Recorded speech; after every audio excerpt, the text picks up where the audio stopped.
जय श्री कृष्णा।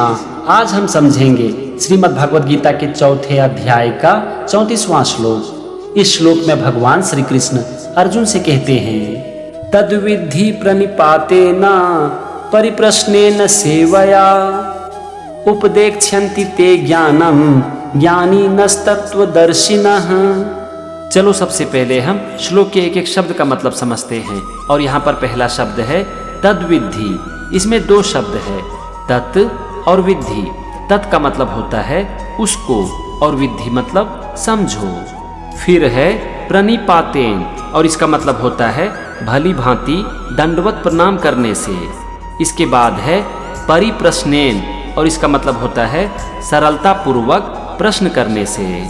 फिर है सेवया और सेवया मतलब सेवा करने से।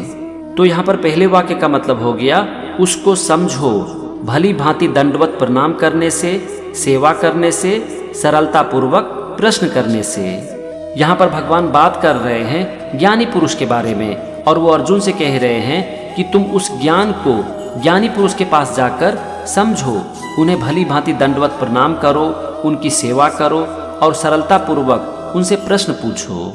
अब हम चलते हैं दूसरे वाक्य पर और यहाँ पर पहला शब्द है उपदेक्ष्यन्ति और इसका मतलब होता है उपदेश देंगे।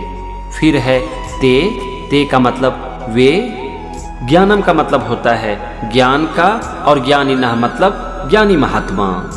और अंतिम शब्द है तत्वदर्शिनः और इसका मतलब होता है परम तत्व को भली भांति जानने वाले, मतलब कि जो ज्ञान को अच्छी तरह से जानते हैं, ज्ञानी पुरुष।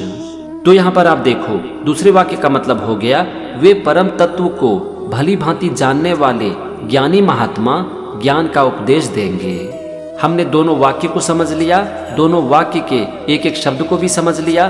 चलो हम समझते हैं पूरे श्लोक का मतलब। यहाँ पर भगवान श्री कृष्ण अर्जुन से कहते हैं कि हे अर्जुन, तुम ज्ञानी पुरुष के पास जाकर उन्हें दंडवत प्रणाम करो, उनकी सेवा करो और सरलता पूर्वक उनसे प्रश्न पूछकर ज्ञान को समझो।